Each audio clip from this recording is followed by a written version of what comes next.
Hi, we're Nikki and Pippa Gumble, and we wanted to say hi to Campden Church in Lincolnshire. We've heard about your Alpha course, and we heard about the follow-up, and you're doing amazing things. I'm so glad you're linked with St Swithun's, which is a great church. We were there last weekend with Jim and Vicky Presswood, and I'm so pleased about your connection with them. And this is great what you're doing, and we just wanted to send our love to you, our blessing and encouragement to you.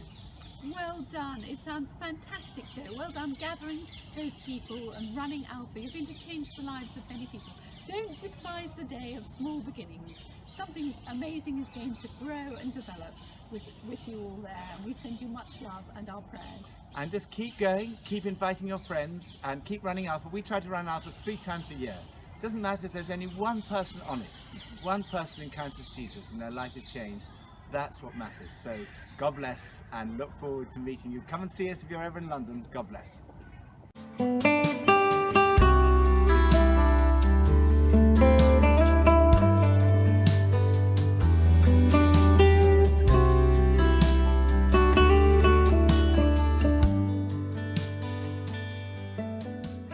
Last week we looked at being all included, the idea of church not just being somewhere you come on a Sunday, but church being a community where everyone is included because Jesus included everyone. And today on our Try Church Sunday, I want to talk about all invited.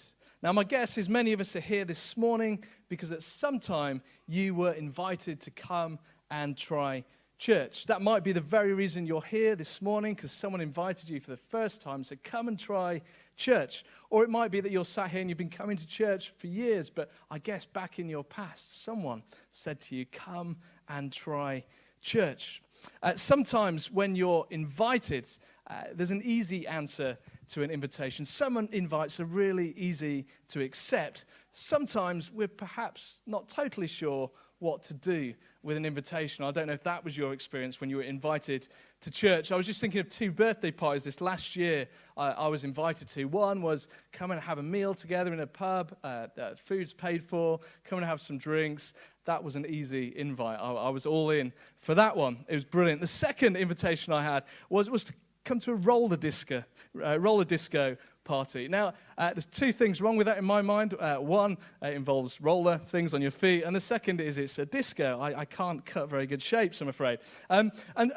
But I really liked the person who invited me, and I wanted to go and celebrate with him. And I had this real tussle. It was a great invitation, and yet it was the last thing, to be honest, that I really wanted to do with my weekend. So reluctantly, I made my mind up to go, and it confirmed all my suspicions about why I shouldn't be a roller skater. I'm a bit too top-heavy to get the balance. I ended up on my backside. But, you know, I had a great night, and I was really glad that I had gone and accepted the invitation. I was reluctant at first, but I went, I'm going to go all in for the invitation. And I really enjoyed it. The person is here invited me, and hopefully they will invite me to their party next year, and I've not just offended them. But essentially, an invitation is someone saying, come and see, come and be a part, come and explore more of whatever it is they're inviting you to.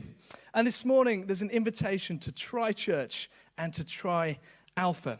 And you know, all of us are actually invited to explore more. So if it's your first time at church, if you've never done Alpha, we're so thrilled you're here, and we'd like to invite you to explore more. And Alpha is a great way to do that. But equally, if it's your 100th time here, we would like to invite you to explore more. This isn't just one for you to tune out of and think, oh, I was just talking to new people, to guests, because all of us are invited to explore more. You know, when I go on holiday, there's a difference between going as a tourist or going as an explorer. You can go to another country or another place, but if you go as a tourist, it's kind of very different to going as an explorer. Someone wrote this: there's a basic difference between an explorer and a tourist. The tourist travels quickly, stopping only to observe the highly noticeable or publicized points of interest. The explorer, on the other hand, takes his time to search out all that he can find. I don't know what your experience is on holidays. I mean, sometimes you do need to go on the tourist trips, and that's the best way to see everything. But I kind of get I feel claustrophobic because there's someone walking around with an umbrella or something, and everyone's following, and it just feels, I'd much rather kind of sneak off and do my own thing. And I might not even see all the great sights that I'm meant to see according to the tourist board of that country, but there's something about getting off the beaten track and discovering it for yourself. Not just discovering what people want to present, but discovering kind of the real culture, the real stuff behind it. I would rather be an explorer than a tourist. I remember there was a time we went to the Lake District, and we kind of got one of these walk booklet things, and you follow a very kind of clear path, and it was just really boring. The path was really boring, and we saw this little kind of sheep track going off onto the hill, and we thought we're just going to follow that for a while, and off we went. And as we came over the crest of the hill, what we found was just this series of kind of little caves that we were able to go in, and kids were able to paddle in there, and it's not that amazing. I'm sure you're thinking there going, okay, as well. But the point was, it was much more than we'd anticipated on that walk as we'd set off. By exploring and going off the path, we found something that we never would have done anyway, just by following the tourist route. Take Christopher Columbus, for example. In his day, he was trying to get to India. That was the point. There's this thing about Christopher Columbus kind of thinking the world was round and everyone's saying it's flat. That's apparently not true. Wikipedia said so it must be right. But apparently what Columbus was trying to do was get to India, because that's where all kind of the spices and the wealth and all the stuff they wanted to discover was. Now, most people in that day would have sailed east, because that is the way to get to India. Columbus went, well, why don't we go west? We'll just come round the other side. He had this explorer spirit. And by going to India, which was where his destination was the same, but in going west, he discovered America. He discovered far more by being an explorer than just having the kind of mindset of the tourist or the way that everybody else does things. And the invitation to try church and to try Alpha. In fact, the invitation Jesus gives all of us isn't just to be a religious tourist. It's an invitation to explore more, to get under the skin of who he is, of what he's inviting us to grapple, to push back, to go off limits. I'm going to briefly just look at a passage this morning where Jesus explores more, where he invites someone else to explore more, and where that person in turn after encountering Jesus, invites others to explore more. It's from John chapter 4. John's just one of the books in the New Testament, one of the Gospels, and it just recounts some of Jesus' life. And we're going to read one of his first encounters that Jesus has. So chapter 4, if you want to follow it, you can follow it on your apps, or there's Bibles around.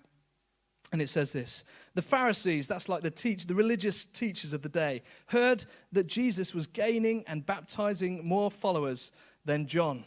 Although, in fact, it was not Jesus who baptized, but his disciples. When the Lord learned of this, he left Judea, that's in the north of the country, and went back once more to Galilee, that's in the south of the country. Now, to get from north to south, he had to go through a place called Samaria.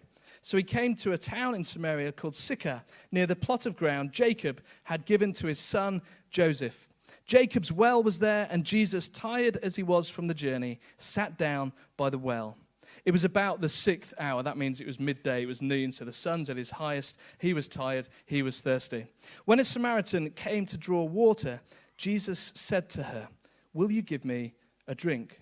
His disciples had gone into the town to buy food. The Samaritan woman said to him, "You are a Jew, and I am a Samaritan woman. How can you ask me for a drink?" For Jews do not associate with Samaritans.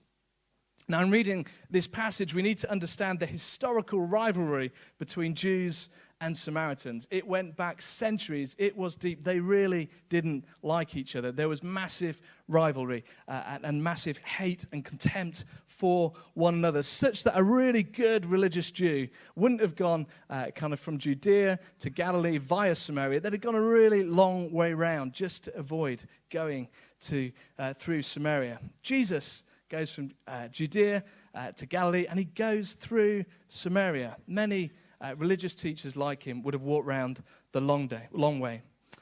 But for Jesus, all are invited, and so he's happy to explore more. So there he is, walking through this place where many other religious teachers wouldn't be too keen on him going, and he stops, middle of the day, and as he stops, he talks to a Samaritan, which wasn't great for a person of his stature. This Samaritan is also a woman, which in those times, in those culture, really was not great at all. And then we read later on, this Samaritan woman was an immoral woman. There was a scandal around the way she'd lived her life. She'd had many husbands. Now, all these things meant that Jesus really shouldn't have been talking to her. But for Jesus, he's not about religion. He's about relationship. And Jesus' message here is that all are invited. And so he's not afraid to explore more and go beyond the boundaries and barriers to invite all. And you know, there's this sort of theory doing the rounds that being a Christian makes you narrow-minded, that being a Christian narrows your view of life about who's in, about who's out. Being a Christian can make you boring. It can limit your fun.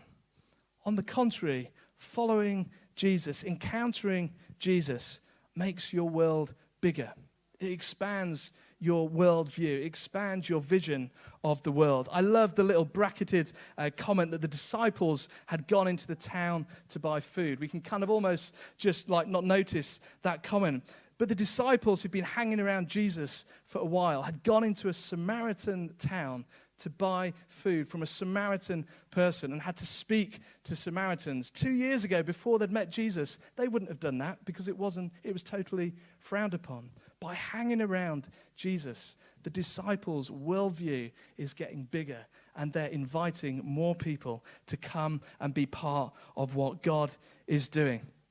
So firstly, Jesus explores more as he invites all. Secondly, an encounter with Jesus will result in you exploring more. As we read on, the woman at the well kind of comes out with all this religious stuff about who God is, about who she expects Jesus to be, about what's going to happen in the future. And what Jesus invites her to do is to explore more than her religion or her belief system.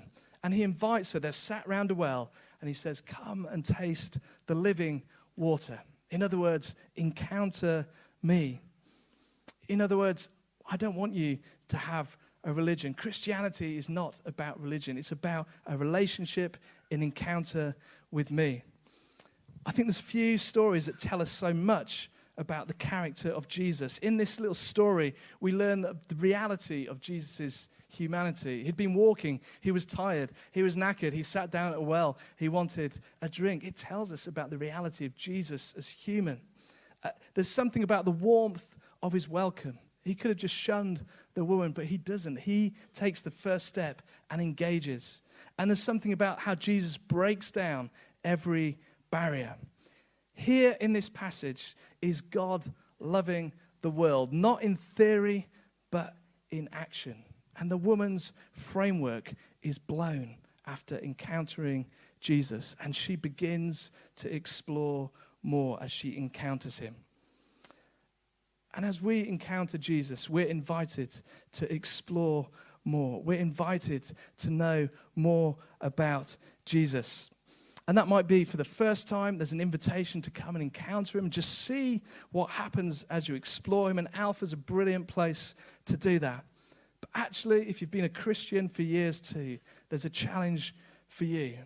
Have you become a spiritual tourist? Are you just getting religious? Or are you encountering Jesus more and more? There's a deep well that Jesus is sat around. It's so easy just to look at the well, to sit on the well, to look down at the water in the well, to kind of analyze the water in the well, to tell people about the water in the well. The woman says the well is deep and you have nothing to draw with. She sort of makes the point, it's a deep well. Are we sometimes just spiritual tourists, sat on the brink of the well? But the reality is we're not going deep into the well and drawing out the living water. There's a challenge for us to explore more. Lastly then, as this woman encounters Jesus, she invites others to come and explore more. It doesn't say she immediately gave her life to Jesus and she was singing songs of worship. What it says is that she went from there, she went back to her village, where, remember, she was probably on the fringe and held in contempt because of the lifestyle she'd led. But she goes back to the village and says, come and meet the man who told me everything I needed to know. And she invites people to come and encounter Jesus. Not a religion, but a relationship, an encounter. Come and explore. She doesn't force it down their throat. She doesn't Bible bash them. Bible wasn't kind of in existence then, so that would have been hard. But she says, come and explore. Come and see. Come and be an explorer, not just a tourist. And we read towards the end of that chapter that many of the Samaritans from that town believed in him because of the woman's testimony. That's the invitation of Tri Church, of Tri Alpha. It's an invitation to those who may never have really explored this, but it's equally an invitation to those who think we know and have this Jesus thing down. Come and try church. Not the institution, not the organization, not what we do. Come and really try church as Jesus envisaged it, and come and try Alpha. In other words, come and explore again the depth of God's love in action, not just in theory.